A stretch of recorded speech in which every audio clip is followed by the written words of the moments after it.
e está em Mateus, capítulo 21.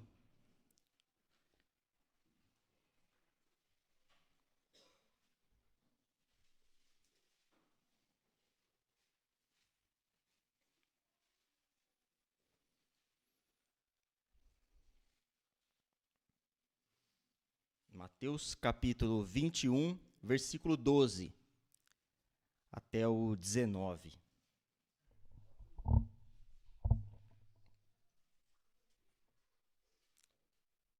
Mateus 21, 12 ao 19. Vamos fazer a leitura, podem ficar assentados mesmo, com bastante atenção. Tendo Jesus entrado no templo, expulsou todos os que ali vendiam e compravam. Também derribou as mesas dos cambistas e as cadeiras dos que vendiam pombas. E disse-lhes, está escrito, a minha casa será chamada casa de oração. Vós, porém, a transformais em covil de salteadores. Vieram a ele no templo cegos e coxos, e ele os curou. Mas vendo os principais sacerdotes e os escribas as maravilhas que Jesus fazia, e até os meninos clamando, Hosana ao filho de Davi, indignaram-se e perguntaram-lhe, ouves o que estão dizendo? Respondeu-lhes Jesus, sim.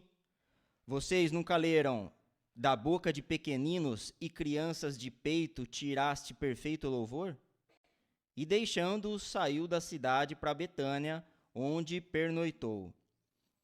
Cedo de manhã, ao voltar para a cidade, teve fome, e vendo uma figueira à beira do caminho, aproximou-se dela, e não tendo achado senão folhas, disse-lhe, nunca mais nasça fruto de ti. E a figueira secou imediatamente. Até aqui. Senhor Deus, nós mais uma vez agradecemos ao Senhor a oportunidade de estarmos na tua casa, pudemos agora estar a louvar e adorar o teu santo nome, propósito pelo qual o Senhor nos criou. Desde Gênesis até o livro de Apocalipse, vemos a tua intenção que o teu povo se reúna para glorificar e adorar o teu santo nome, pois tu és o único Deus verdadeiro, Criador dos céus e da terra, e o único que nos pode dar a salvação e a vida eterna. E vemos agora na tua palavra uma passagem importante sobre como deve se portar uma igreja verdadeiramente e não ser encontrado dessa maneira que o Senhor encontrou esse templo. Por isso pedimos ao Senhor que nesse momento venha falar aos nossos corações, fazendo em nós, ó Deus, purificação, Pai, como o Senhor fez naquele templo. E que o Senhor nos abençoe, Deus, que essa mensagem seja para nós edificadora e que o Senhor nos capacite para servir ao Senhor com ela. Em nome de Jesus, amém. Irmãos, durante a EBD de hoje, nós finalizamos uma confissão muito importante para nós, que é a confissão de fé batista. Não é só essa confissão que é muito importante para nós, há outras também da igreja que nós devemos estar sempre a estudar, porque são apanhados de teologia que nós encontramos na Bíblia e que são úteis para responder muitas perguntas nossas e mostrar como devemos nos comportar. Como igreja, que foi o tema que nós vimos hoje, nós identificamos que para fazer parte da igreja do Senhor, nós devemos obedecer aos mandamentos dele e sermos encontrados como alguém que de fato segue a palavra do Senhor, o verdadeiro evangelho e aquilo que ele tem ordenado na Bíblia para nós. Aqui nós estamos na última semana de Jesus Cristo. Se você conhece bem o texto, os evangelhos, aqui nós temos aquela entrada triunfal em Jerusalém. Jesus vem para a sua última semana. Ele pega um jumentinho que nunca tinha sido montado, entra pela cidade de Jerusalém, e o povo, quando vê Jesus a entrar montado naquele jumentinho, vê aquele que curava as pessoas, aquele que multiplicava os pães, começam logo a saudá-lo como rei. Retiram as suas capas, colocam pelo chão para que ele passasse por cima, como símbolo realmente de preparar um caminho para o rei, como símbolo de honra. Outros pegam palmas, pegam folhas para fazer um caminho glorioso para o nosso Senhor entrar em Jerusalém. E é entrando dessa maneira que ele chega até o templo de Jerusalém.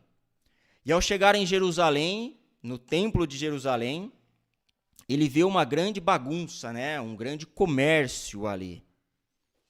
faz ali algumas coisas que nós vamos estar a citar, se retira dali para passar a noite numa cidade vizinha, e no outro dia, ao voltar para o templo, encontra uma figueira cheia de folhas e amaldiçoa essa figueira.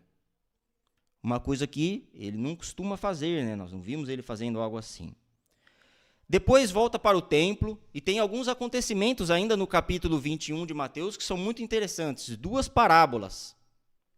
Primeiro, antes dessa parábola, a autoridade de Jesus é questionada. Os sacerdotes, ao ver tudo aquilo que Jesus fez, pergunta ali, com que autoridade é que você expulsou tudo aquilo ontem, acabou com o comércio aqui, sabe-se lá como é que vai ser agora? Jesus tem ali uma saída de mestre, né? Depois vocês vejam em casa. E depois conta a eles 2 parábolas muito interessantes que têm tudo a ver com esse capítulo e com o que ele acabou de fazer no templo. Ele conta parábolas acerca de que o reino está a ser tirado dessas pessoas, desses judeus, porque eles eram lavradores maus, em uma das parábolas, né? E na outra parábola, eles eram servos de uma vinha, cujo seu não frutificava para o dono da vinha. O dono da vinha contratou esses servos, eles trabalhavam nessa vinha, mas não repassavam o ordenado para o dono. E quando o dono mandou cobrar ali, mataram, né, os servos do dono da vinha, e inclusive o filho, quando ele mandou, também matou o filho. É uma parábola, né, uma história para dizer que aqueles fariseus, aqueles sacerdotes, aqueles judeus fizeram o mesmo. Só aqui a fazer um panorama do capítulo 21, mas nós vamos nos centrar exatamente no que nós lemos. Quando Jesus chega no templo, ele encontra ali uma multidão a vender todo tipo de animais e cambistas também a trocar a moeda, né? Para que as pessoas pudessem, com a moeda do templo, adorar ao Senhor, pagar as suas ofertas ali até dizimar. Lá no templo só aceitava a moeda do templo, tá bem? Ao Jesus chegar ali, nós temos que, primeiramente, identificar algumas coisas aqui nesse texto. Quando Jesus chega, ele encontra no templo um grande comércio. E aqui nós temos que ter uma certa ciência do que é que está a se passar. A lei de Moisés dizia que, pelo menos uma vez por ano, todo judeu, juntamente com a sua família, deveria ir ao templo de Jerusalém, a esse templo, oferecer sacrifícios para perdão dos seus pecados e ofertas a esse templo para a glorificação do nome de Deus. Essa era uma lei de Moisés. Todo judeu que se considerava judeu fazia isso todos os anos, pelo menos uma de 3 vezes, nas 3 festas principais judaicas. Então, pelo menos em uma dessas 3 festas, eles tinham que ir para lá. E aqui está a chegar aquela época da Páscoa, né? Lembra que Jesus vai comemorar a Páscoa com os discípulos dele poucos dias depois. Então, aquilo estava repleto de pessoas que foram para oferecer sacrifícios, né? E chegaram a esse lugar nessa festa da Páscoa. Outra festa que podia ser feito isso é na festa do tabernáculo, e outra festa, a terceira festa, é na festa de Pentecostes, que é a festa das colheitas, quando o povo vai agradecer a Deus pela colheita que ele retirou. O primeiro ponto que nós temos que analisar aqui é que multidões vinham do mundo todo para oferecer sacrifícios ali. Qualquer judeu que vivesse em qualquer parte do mundo, era obrigatório, uma vez por ano, vir ao templo oferecer sacrifícios. E muitas vezes eles não conseguiam trazer as suas ofertas, os seus animais, para oferecer ali. Então, era permitido pela lei que vendessem os animais próximos ao templo para que as pessoas pudessem sacrificar. Não era errado isso. Esse é um ponto que nós temos que ter, porque algumas coisas vêm surgindo ou surgem dúvidas, né? Se uma pessoa pode fazer alguma coisa na igreja, se pode fazer um lanchinho para arrecadar um dinheiro e tal. Não tem nada a ver com isso. Esse problema não tem a ver com vender os animais ali. Né? A Bíblia permite, a lei permitia essa venda, porque muitas pessoas faziam 2 meses de caminhada para chegar até o templo. E era muito difícil trazer a família, né, o homem, a mulher, os crianças, alguns servos, animais, por 2 meses. O animal não podia se sujar, não podia se machucar. Se ele se magoasse na metade do caminho, não podia mais ser oferecido, né? Então era permitido que essas pessoas comprassem animais perto ali de Jerusalém ou na cidade de Jerusalém. Por isso não há problema nesse ponto. Também não há problema em trocar a moeda, como é óbvio, né? Alguns judeus viviam na província romana e o dinheiro que eles utilizavam era dinheiro romano. E ali em Jerusalém tinha que ser utilizada a moeda judaica, que só aceitavam essa moeda. Por isso tinha cambistas dentro dessa parte do templo.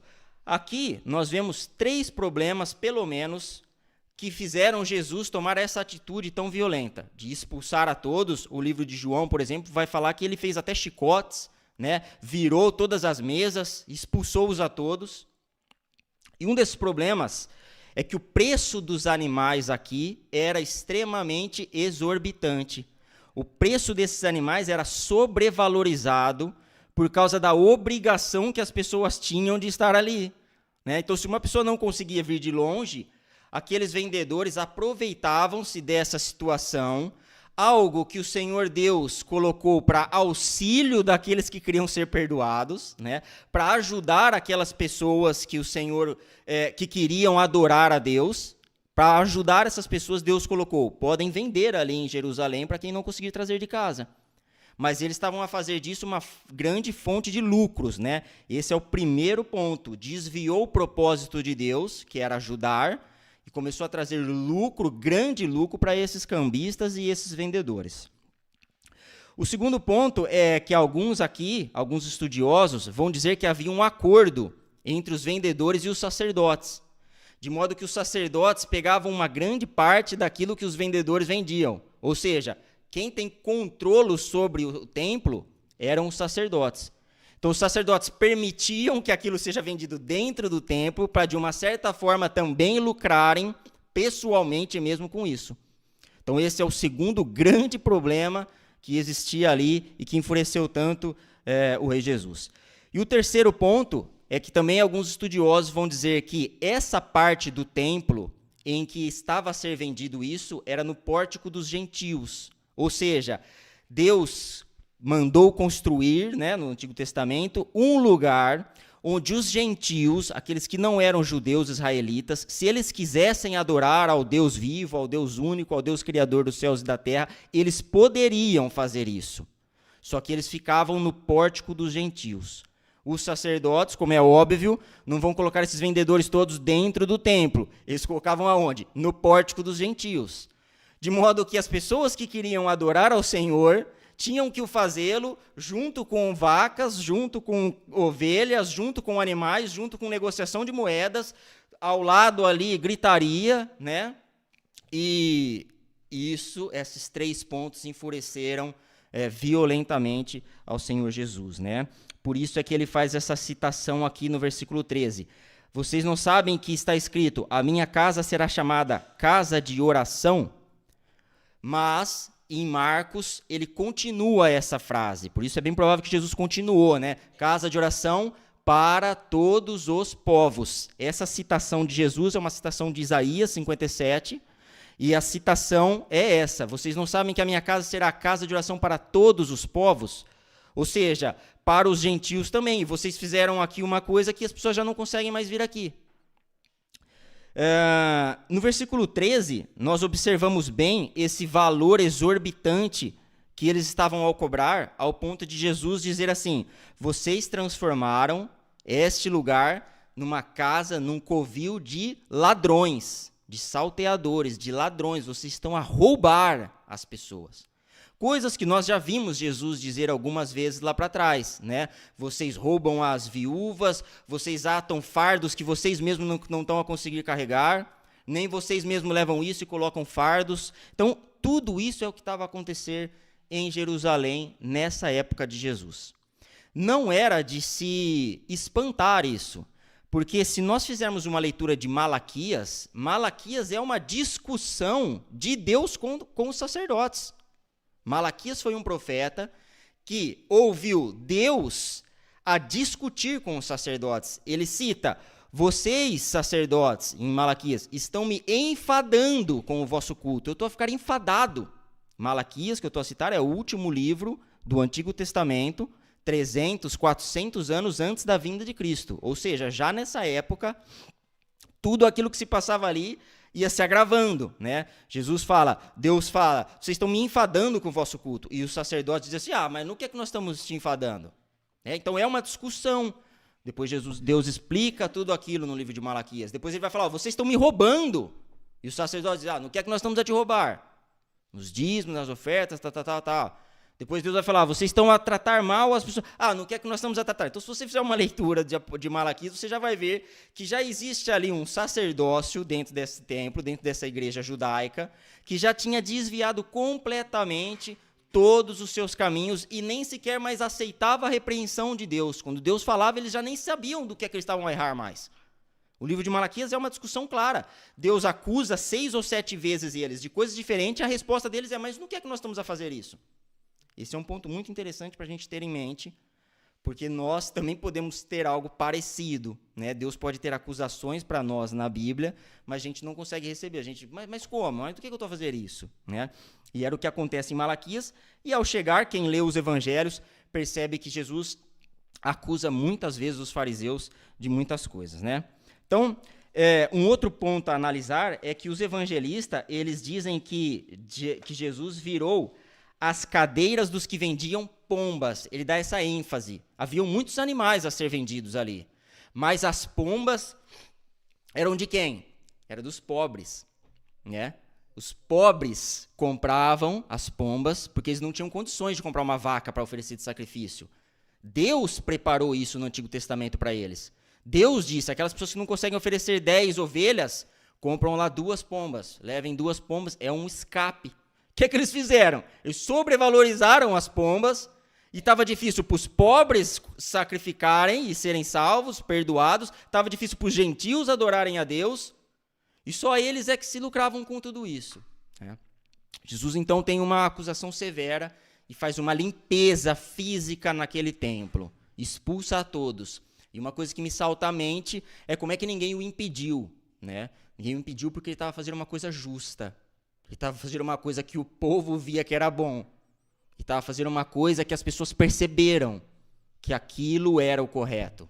Né? A multidão que o havia seguido na entrada triunfal estava aqui a ver. Né? Então ninguém teria coragem de impedi-lo. Eles viram o que Jesus fez. E depois de feito isso, Jesus entra dentro do templo. Ele ainda entra dentro do templo. Né?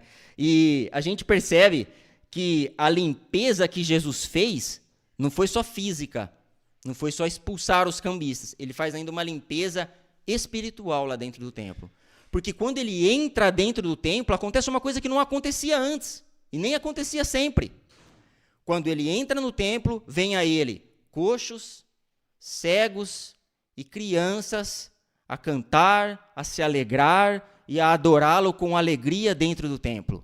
E aquilo incomoda seriamente aos sacerdotes, ao ponto de a Bíblia dizer que eles ficaram indignados com isso, no versículo 15, né? Ou vamos ler o 14 novamente. Vieram a ele no templo, cegos e coxos, e ele os curou. Mas vendo os principais sacerdotes e os escribas as maravilhas que Jesus fazia, ou seja, essa cura, essa libertação, e os pobres indo a Jesus e adorando a ele no templo, e ainda as crianças que clamavam Hosana ao filho de Davi, eles indignaram-se, os sacerdotes e os fariseus, indignaram-se. E perguntaram-lhe, não estás a ouvir isso que estão a dizer? Não está a ver aqui essas pessoas a entrar aqui dentro? E respondeu-lhe Jesus, sim, é desses é que Deus tira o perfeito louvor. Um texto de Salmos, né? Da boca dessas crianças, da boca desses coxos, da boca desses humildes, é que Deus tira o perfeito louvor. E então ele deixa-os, versículo 17, deixando-os, saiu da cidade para Betânia, onde passou a noite em Betânia, né? Uma cidade ali vizinha.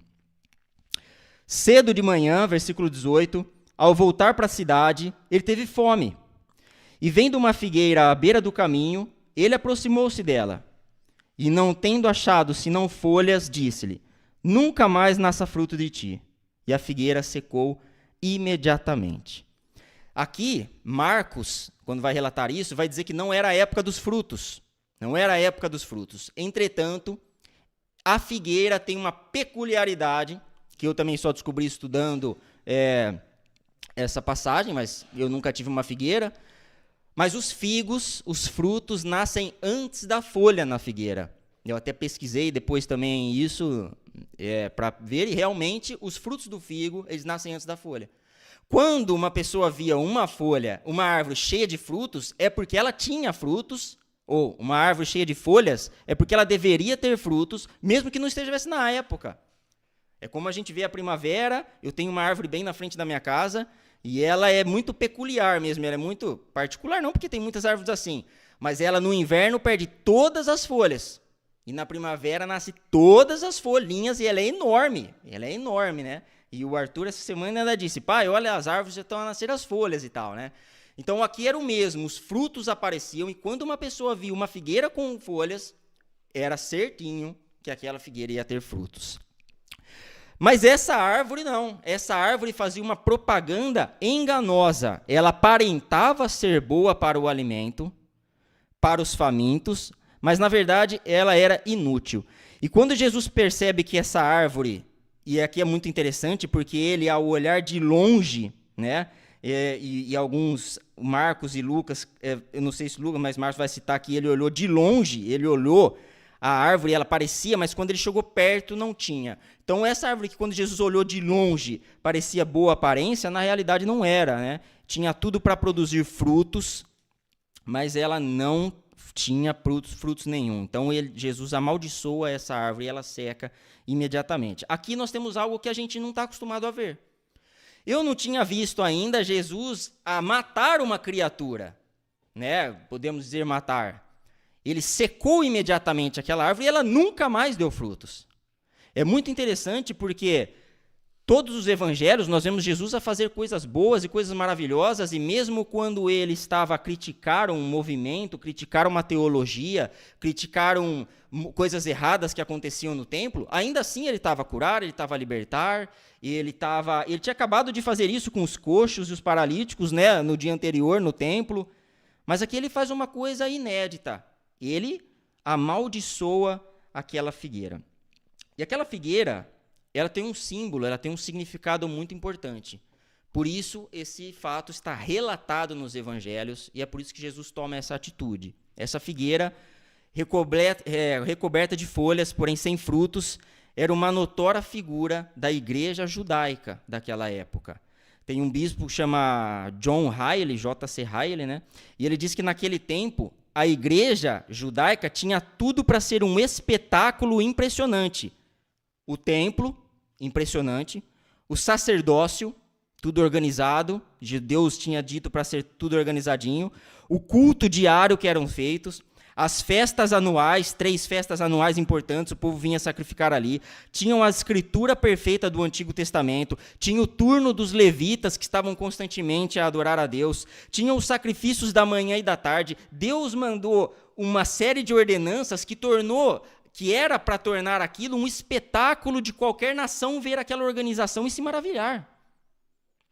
Entretanto, por trás dessa folhagem exuberante que era a igreja judaica, ela estava completamente destituída de frutos, e qualquer leitura superficial dos evangelhos vai notar isso.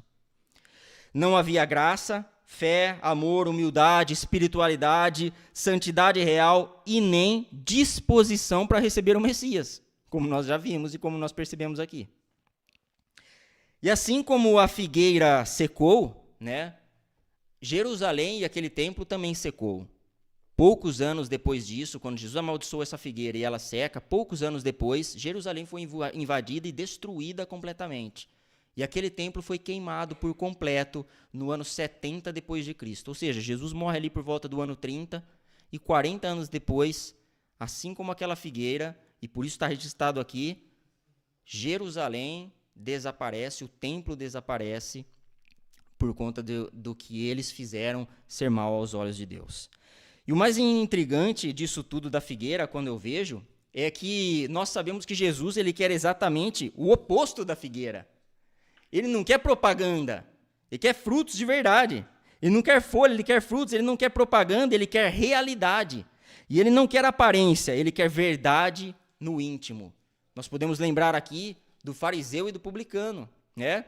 Quando Jesus entra no templo, ele vê lá um fariseu a dizer: Senhor, eu te agradeço porque eu sou bom, eu faço as coisas certas, eu faço sacrifício diário, eu faço aqui as coisas, eu não sou como aquele cara que entrou agora ali, o publicano, não, né? Tudo aquilo era folhagem, tudo aquilo era folhagem do fariseu. Ele se considerava alguém, mas tudo que ele fazia não tinha sentido algum, não tinha fruto algum. Já o publicano, ao chegar no templo, ele bate no peito e pede misericórdia, pede graça da parte de Jesus, pede e implora perdão para Deus. E Jesus, então, ao olhar aquilo, diz: olha, sejam como aquele publicano, não como os fariseus que pensam ter a promessa, cheios de folhagens e tudo mais. E assim, ele amaldiçoa essa figueira seca, nunca mais dá frutos, e Jerusalém é destruída pouco tempo depois. Irmãos, eu aqui vejo algumas aplicações muito importantes para nós e que nós temos que ter em conta, porque essa palavra, ela foi uma palavra histórica e ela é para toda a igreja de Jesus, por toda parte, desde esse dia até a vinda de Jesus Cristo. Essa é uma palavra para nós. A primeira aplicação que eu percebo aqui e que eu vejo é o contraste que os judeus não viam problemas, ou viam problemas. Por exemplo, olha esse contraste.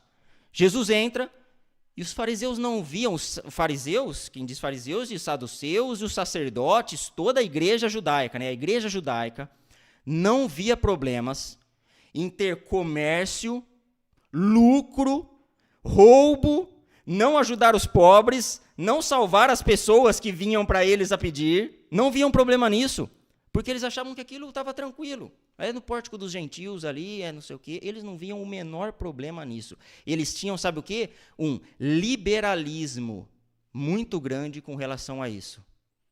Entretanto, poucos minutos depois, quando vieram na casa de Deus, no templo, a falar com Jesus, coxo, cegos e crianças a adorá-lo, opa, ora um problema grande aí. Ô Jesus, que isso?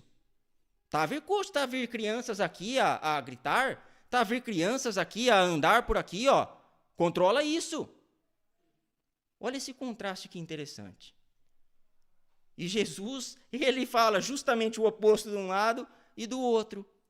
Ele fala, ó, expulsou todos os outros daquilo que eles não viam problema. E nesse ponto onde eles veem problema, eles dizem, isso é a igreja para mim. Isso é a igreja para mim. E eu tenho aqui duas acusações contra a nossa igreja. A mesma de Jesus. Liberalismo. E um certo tipo de sincretismo farisaico, quase semelhante ao deles. Primeiro, o liberalismo. E para isso, eu gostava de chamar a vossa atenção para um texto do Antigo Testamento. Eu gosto do Antigo Testamento, assim como gosto do Novo. Gosto mais do Novo um bocado. Mas o Antigo Testamento, ele traz para nós muito do que é a pessoa de Deus.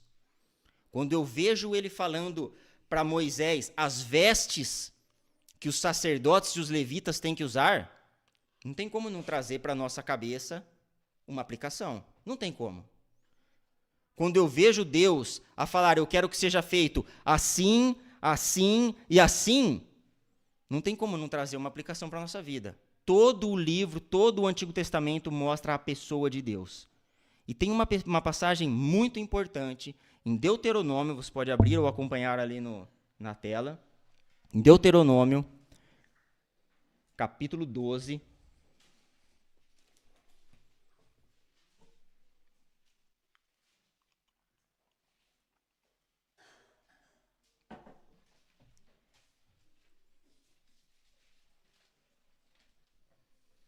Versículo 1. Deuteronômio 12. Vamos ver uma coisa muito interessante, que Deus não permitiu que acontecesse na igreja de Israel, mas que o povo mesmo assim fez. Nós sabemos disso porque a gente continuou a ler a Bíblia e vimos que virou tudo aquilo, o oposto do que Deus fala. Mas prestem atenção para uma coisa, que Deus não permite que aconteça dentro da igreja. Versículo 1. São estes os estatutos e os juízos que cuidareis de cumprir na terra que vos deu o Senhor, Deus de vossos pais, para possuirdes todos os dias que viveres sobre a terra. Logo aqui uma atenção, me chamou a atenção. Deus está a falar, eu quero que vocês façam isso. São esses os estatutos e os juízos que vocês vão cuidar de cumprir copiosamente, certinho. Versículo 2. Destruireis por completo todos os lugares onde as nações que ides desaposar serviram os seus deuses. Sobre as altas montanhas, sobre os outeiros, debaixo de toda árvore frondosa, é para deitar tudo abaixo, os altares, despedaçar as colunas, os seus postes ídolos queimareis e despedaçareis as imagens esculpidas dos seus deuses, e apagareis o seu nome daquele lugar. Quando a igreja de Israel chegasse numa terra onde houvesse ali um outro tipo de adoração, o que era para fazer? Exatamente o que está escrito aqui. É para destruir tudo. Para destruir por completo todos os lugares onde eles adoraram o Deus. Todas as coisas e mais. Finalzinho aqui. Apagareis o seu nome daquele lugar. Nem o nome eu quero lembrar mais daquilo. Primeira acusação minha contra a igreja dos dias de hoje. Vou falar aqui mais para os brasileiros, mas aprendendo um pouco, os portugueses também podem ter uma certa noção do que pode acontecer. Destruir completamente toda a ligação com o mundo é uma coisa que a igreja brasileira não soube fazer. Nem a igreja dos Estados Unidos. Porque permitiram que de uns 50 anos para cá entrasse doutrinas do espiritismo, doutrinas do satanismo, por assim dizer. Se você for em alguns livros super vendidos dos Estados Unidos, traduzidos para o português, você tem lá ex-satanistas. Eles eram satanistas, cultuavam ali a Satanás, faziam algumas práticas, se converteram e ficaram ricos. A escrever, olha, isso é o que eu sabia, agora vamos pegar aqui e misturar tudo isso, sai aqui, um ex-satanismo cristão, ex-cristão, ninguém sabe o que é. Quando alguém de uma outra religião, ou mesmo eu, se praticava outra religião, ou você que veio do mundo, chegar dentro da igreja, desligue-se completamente de qualquer tipo de outra doutrina que estava no mundo. Porque isso é tudo mentira.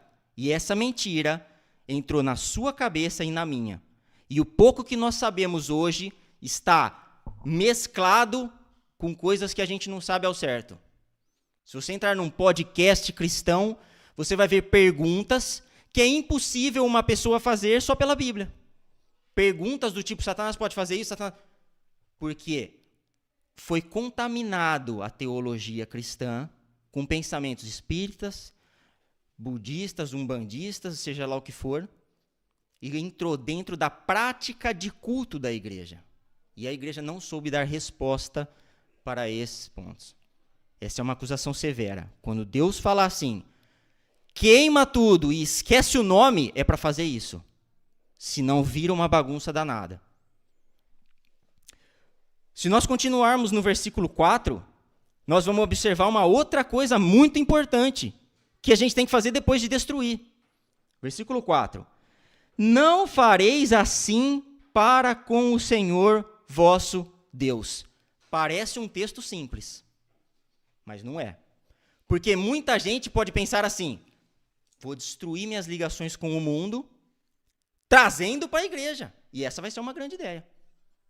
Vamos fazer o quê? Uma discoteca dentro da igreja para trazer jovens. Assim, os jovens não vão mais lá na igreja. Não vão mais lá na discoteca da cidade. Elas agora passam aqui, para essa discoteca.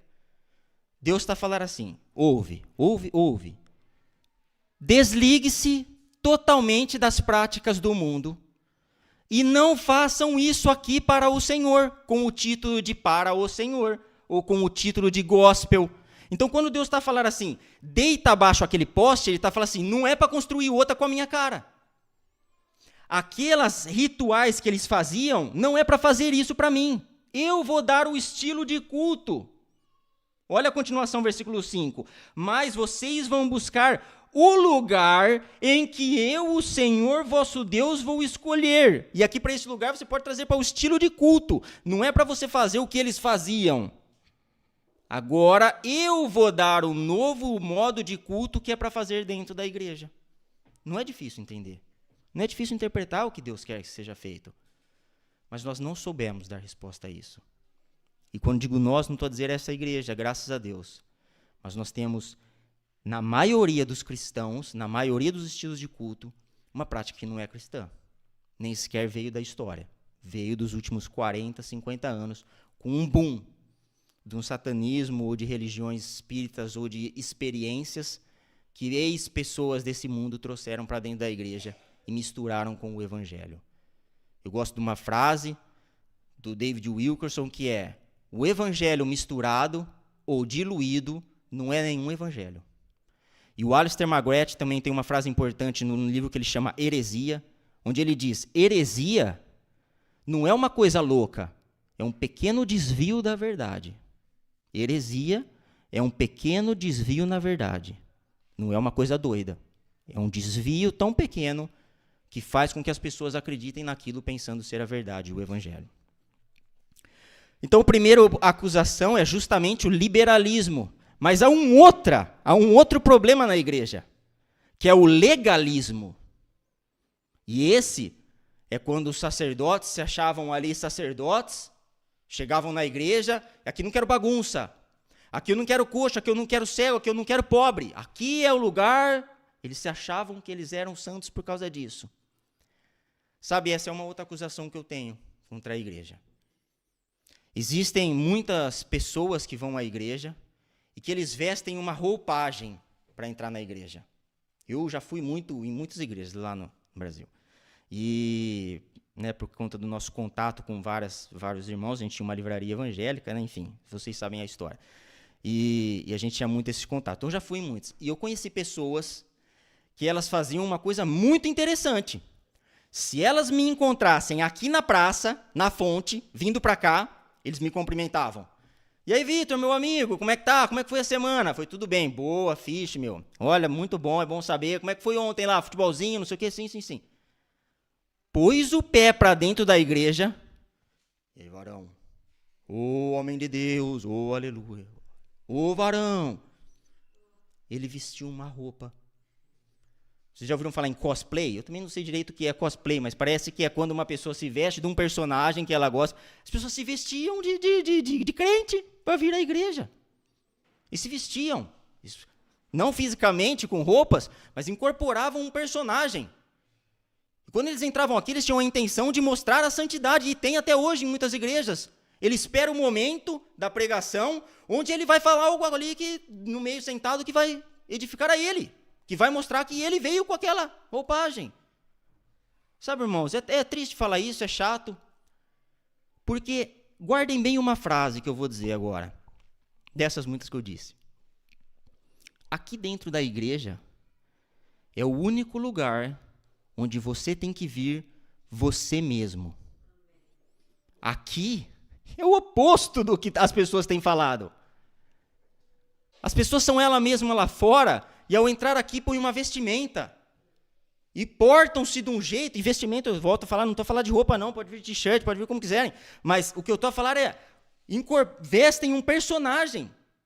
E portam-se de uma maneira que eles não vão ouvir a palavra de Deus. Deus não vai falar àquele coração, porque ele está preso dentro de uma carcaça, de um personagem que não é ele. Ele mudou na vinda para cá, e é uma coisa que eu não consigo descobrir o porquê. Por orgulho. Ele não quer se portar aqui como uma pessoa normal. E aqui é o lugar onde você tem que vir exatamente como você é. Aqui é que você vai pedir, implorar o perdão de Deus. Aqui é que você vai cultuar a Deus como você é. Quando você pôr o pé para fora dessa igreja, bem ali mesmo na calçada, já não pode mais ser você mesmo. Você não pode mais fazer as coisas que você quer. Você tem que vestir aquelas vestimentas que Paulo diz para a gente vestir: a couraça da justiça, o capacete da salvação, a espada, o escudo, o sapato. Eu tenho um monte de coisas para obedecer, todas elas vão contra o que eu quero fazer. Eu não posso ser eu mesmo saindo daqui. Mas aqui dentro é o lugar que eu tenho que ser exatamente eu mesmo.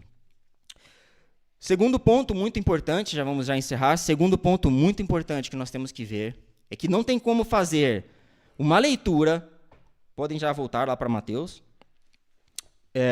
Um segundo ponto aqui é que não tem como fazer uma leitura da figueira seca sem pensar que ele vai fazer exatamente a mesma coisa quando ele voltar aqui. Sabe por quê? Porque eu creio que Jesus, ele está muito mais preocupado, aliás, ainda sobre o templo aqui, sobre a limpeza do templo, eu creio que Jesus está muito mais preocupado com a igreja do que ele estava com aquele templo. Eu creio nisso. Por isso, ainda assim, muito mais ele fará para purificar a sua igreja do que ele fez naquele templo. E olha que o que ele fez ali foi forte. Muito mais ele fará para purificar a sua igreja. Ele faz com as igrejas exatamente o que ele fez com a figueira. Ele analisa a procura de frutos. O capítulo 1, 2 e 3 de Apocalipse são aqui aqueles capítulos das 7 igrejas, e ele diz que ele é quem anda pelo meio dos candeeiros. E ali ele vai dizer, os candeeiros são as igrejas, eu sou aquele que anda purificando as igrejas.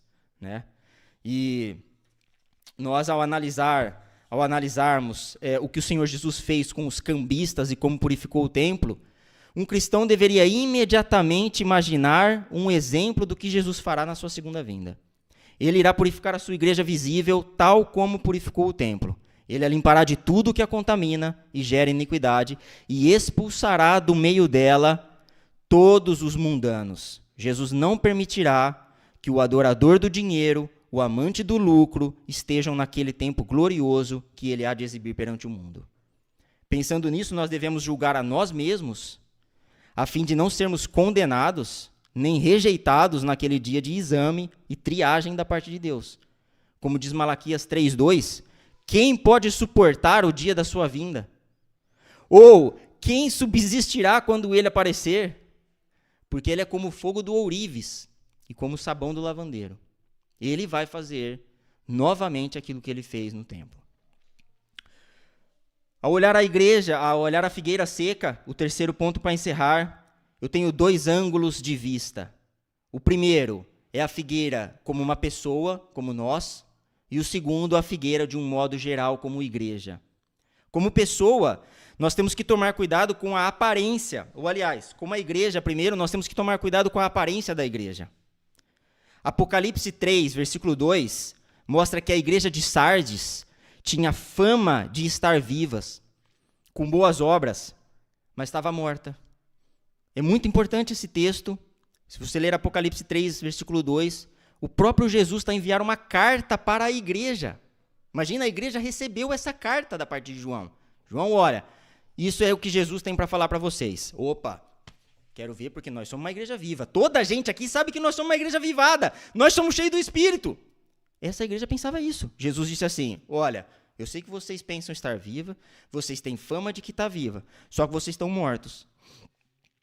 Assim como a figueira, ela chamava a atenção de longe, essa igreja, cheia de folhas. Mas Jesus diz, eu sou aquele que anda entre os 7 espíritos. Apocalipse 3:1, nessa mesma carta para essa igreja. Eu sou aquele que tem os 7 espíritos. Eu faço o discernimento da igreja que tem o espírito ou não. Eu faço isso, se essa obra realmente vem do Espírito. Eu é que julgo se uma igreja é cheia do Espírito ou não. Outra igreja é a de Laodiceia, em Apocalipse 3, versículo 17, um pouquinho para frente. Ela se dizia estar rica e abastada, e não precisava de coisa alguma. Eles pensavam isso. Eles diziam, a Bíblia fala isso no versículo 17, nós estamos ricos e abastados e não precisamos de coisa alguma. Jesus olha para ela e diz assim, vocês na verdade estão infelizes, miserável, pobres, cegos e nus. Uma igreja que toda a gente achava que era rica e abastada. Achava que os membros eram espirituais. Achavam que o culto que ele prestava era fervoroso. Uma igreja estava morta. Uma igreja igualzinha àquela figueira. sem fruto algum. E para finalizar, como pessoas, as pessoas também são como a figueira. Pessoas que fazem propaganda enganosa, falam bem, pregam bem, podem até ser eruditos nas escrituras, como eram os fariseus e os saduceus nessa época, mas não produzem frutos. O pastor Hernandes Dias Lopes faz uma comparação muito interessante. Ele diz que algumas pessoas ultrapassam a regra comum de crescimento, que seria primeiro os figos, depois as folhas. Algumas pessoas ultrapassam isso. Elas criam a folhagem primeiro sem nenhuma raiz. Criam a folhagem, aparentam estar bem, falam bem, só que tudo que ele fala não tem nada, não tem raiz, não entra no coração das pessoas, porque ele só fala bem, ele fala de coisas que as pessoas querem ouvir. Pastores, teólogos, pregadores na internet mostram uma espiritualidade que na verdade são só folhas. Lembra-se de Pedro, antes de receber ali o Espírito e tal, quando Jesus ia morrer, eu vou contigo, Senhor. Não, se você for preso e morto, eu vou morrer contigo. Passado 2 horas ou 3, pirou-se dali, né? As pessoas falam bem, muita folha, né? Depois ele produziu muitos frutos, graças a Deus, né? Então, para finalizar, meus caros, já acabamos, né? Mas eu quero deixar aqui uma exortação, uma palavra aqui. Esse capítulo começa de uma forma muito interessante. A entrada triunfal de Jesus. E essa entrada é maravilhosa, porque as pessoas que viram a Jesus, elas queriam um rei igualzinho a Jesus. Quando Jesus vem montado num jumentinho, que era um sinal, né? Às vezes a gente acha que um jumentinho era melhor se ele estivesse num cavalo branco, né? Mas não, naquela época era esse o sinal de que ele estava com autoridade. Quando ele vem, as pessoas todas que o conheciam já em Jerusalém, por causa dos 3 anos de milagres que ele fez para todo lado, não são só esses que estão na Bíblia, são muitos. João fala que foram muitos milagres que eles fizeram. Eles olharam para Jesus e pensaram, esse é o rei que eu quero. Ele multiplica pães, acabou-se a fome. Nunca mais vai haver fome nessa terra. Era esse o rei que eles esperavam, inclusive. E aquele tinha tudo para ser esse. Quando eu ficar doente, eu não vou pegar fila no hospital. Ele cura as pessoas assim. E se por um acaso eu morrer, ele ressuscita mortos. Essas pessoas olharam para aquilo e identificaram, esse é exatamente o rei que nós esperamos a vida toda. Acabou-se o sofrimento. E conforme Jesus vai passando, e tudo aquilo vai acontecendo, as pessoas o adorando, o glorificando, passa-se 2 ou 3 dias, porque essa é a última semana de Jesus, e não sobra uma dessas pessoas, nenhuma sequer estava mais ali.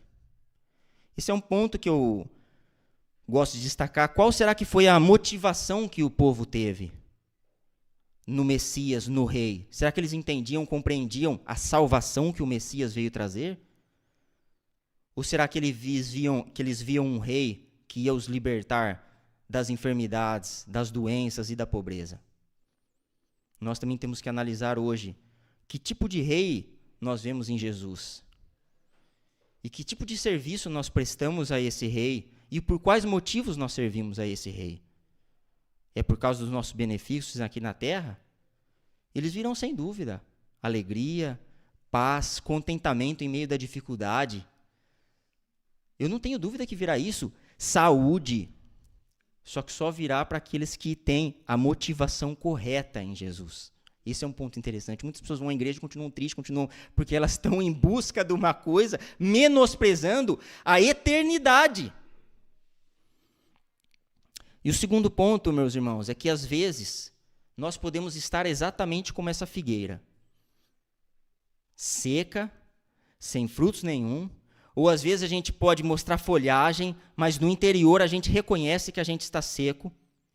E a boa notícia aqui é que se você clamar a Deus, se você colocar a sua visão naquele rei, que realmente os discípulos viram, com a motivação de buscá-lo e de adorá-lo, porque ele é digno de glória, e com a motivação de servi-lo juntamente conosco aqui na igreja, porque nós vamos passar a eternidade juntos num lugar maravilhoso para sempre, e ele vai nos livrar de um lugar terrível. Se essa motivação estiver em nós, ainda que nós estivemos secos como uma figueira, ele imediatamente pode nos frutificar.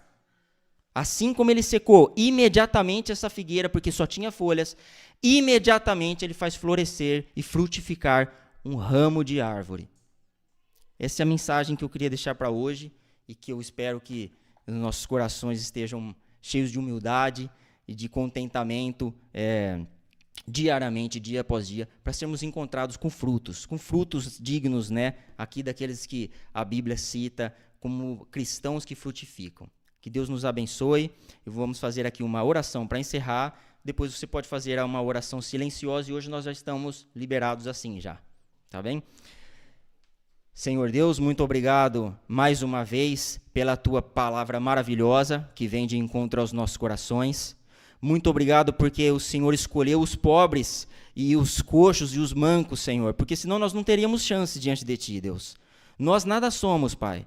Nem sequer nos comparamos aos líderes, nem sequer nos comparamos a pessoas importantes, que têm cargos importantes. Nós somos mesmo miseráveis, Deus. E nós agradecemos ao Senhor porque o Senhor nos buscou nos becos, como diz aquela parábola sua, Senhor, que o Senhor chamou convidados importantes, mas eles não vieram. Então o Senhor vai aos becos e traz aqueles para a sua festa, aqueles a quem o Senhor escolhe salvar por pura graça, Deus. Nós agradecemos porque nós éramos figueira seca, mas o Senhor olhou para nós assim e nos faz frutificar, Deus. E nós hoje podemos nos gloriar em pertencer ao Senhor, em pertencer à tua igreja, com a certeza da salvação e a esperança na vida eterna, porque cremos no Senhor como Rei, Messias e Salvador das nossas vidas. Que o Senhor nos dê um dia agradável, um dia na tua presença, uma semana com muitas bênçãos, muita alegria na nossa família, para a nossa vida, e esteja encontrando o nosso coração e trazendo paz e regozijo para a nossa alma. Em nome de Jesus, amém.